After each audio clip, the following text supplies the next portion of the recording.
साथीहरू नमस्ते अनि welcome back to my YouTube channel. मेरो नाम रोशन हो। म हाल दुबईमा छु।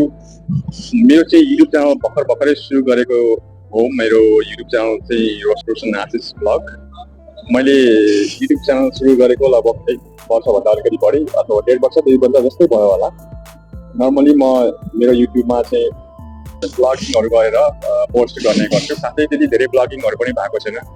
As I'm working in the Gulf course, म चाहिँ गल्फ कोर्समा काम गर्छु। त्यो गल्फमा काम गरेपछि गल्फ कोर्सकै भिडियोहरू बनाएर गल्फ खेलेको भिडियोहरू बनाएर चाहिँ पोस्ट गरिरहेको हुन्छु। धेरै भ्युजहरू सब्सक्राइबरहरू छैन होइन। आजको भिडियोमा चाहिँ म तपाईँहरूसँग सोध्न चाहन्छु कि अलिकति सब्सक्राइबरहरू बढाउनु पर्यो, भ्युजहरू बढाउनको लागि के गर्न सकिन्छ। हुन त मैले युट्युबमा चाहिँ धेरै भिडियोहरू हेर्छु यसको बारेमा। धेरै इन्डियन क्रिएटरहरू पनि हेरिरहेको हुन्छु, नेपाली क्रिएटरहरू पनि हेरिरहेको हुन्छ। मैले पनि दुबईमा अरू पनि नेपाली क्रिएटरहरूले ब्लगिङ गरेर पनि राम्रै भ्युजहरू पाएको, सब्सक्राइबरहरू पाएको देखेको छु। त्यही भएर मैले पनि सुरु गरेको, तर त्यसमा कन्सिस्टेन्सी पनि नभएर र अलिकति कन्फिडेन्सको पनि अभाव। हामीले चाहिँ मेन कुरा ब्लगिङ गर्नको लागि पनि कन्फिडेन्स चाहियो। कन्फिडेन्स हामीलाई त्यतिकै इनबिल्ड कन्फिडेन्स छैन।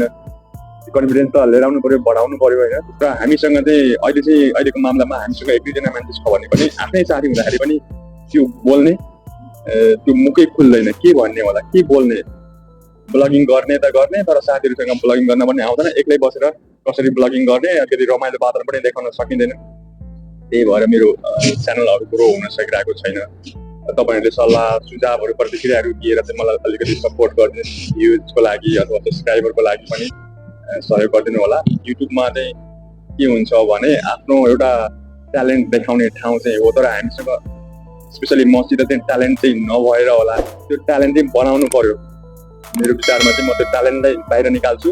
मसँग पनि भित्र होला केही न केही, तर पनि त्यो भित्रै गुम्सेर बसिरहेको पनि हुनसक्छ। युट्युबको माध्यमबाट चाहिँ एउटा प्लेटफर्म हो आफ्नो केही न केही आफूले जानेको सिकेको कुराहरू भन्ने, तर त्यसमा चाहिँ हामीले चाहिँ त्यति दिन सकिरहेको छैनौँ, किनकि हामी त्यसमा अलिकति लगाएको पनि हुनसक्छ, कन्फिडेन्स नआएको पनि हुनसक्छ, मसँग के छ र भनेर लुकाएको पनि हुनसक्छ होइन।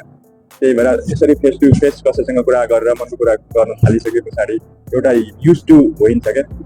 नत्र भने हामीले चाहिँ कुरा गरेर पनि मान्छेले कुरा गरेरै कति गरिरहेको छन् होइन। स्पिकिङ चाहिँ राम्रो हुन्छ होला। यसरी फेस टु फेस क्यामेरा अगाडि बसेर जसरी बोलिन्छ, भोलि 2 जना मान्छेको अगाडि बसेर बोल्न अलिकति इजी र कन्फिडेन्स आफैमा आउँछ। युट्युब प्लेटफर्ममा चाहिँ ग्रो गर्नु मन लाग्नुको कारण चाहिँ त्यही हो। अब स्पिकिङ अलिकति बढ्छ, आफूभित्रको कन्फिडेन्स बाहिर आउँछ, 2-4 मान्छेले चाहिँ चिन्छन्, रिकगनाइज गर्छन् होइन। पछि ग्रो हुँदै गयो भनेदेखि अलिकति इन्कमको स्रोत पनि बढ्छ। त्यो भएर मैले यसमा अलिकति आफ्नो लगानी, आफ्नो समयको लगानी, आफ्नो इफोर्ट मैले यसमा दिइरहेको छु।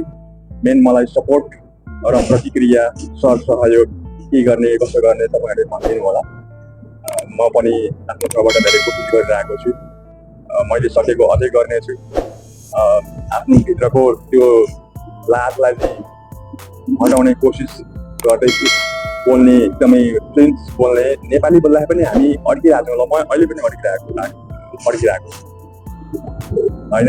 त्यो त हाम्रो मातृभाषा हो नि। हामी मातृभाषामा एकदमै स्पष्टसँग आफ्नो धारणा राख्न हिचकिचाइरहेको हुन्छ। यदि मैले यसरी क्यामेराको अगाडि आफैसँग चाहिँ एक्सप्लेन म भए, मैले चाहिँ आफ्नो कुराहरू मैले क्यामेराको अगाडि राख्न सकेँ भने भोलि म 1-2 जना मान्छेको अगाडि चाहिँ बोल्न धेरै सजिलो हुन्छ मलाई। अनि त्यही बोली राम्रो भयो, मिठास भयो, त्यसमा चाहिँ कि कुनै अब युजफुल कुराहरू छ भने चाहिँ त दर्शकले हेर्ने हो, अडियन्सले हेर्ने हो होइन।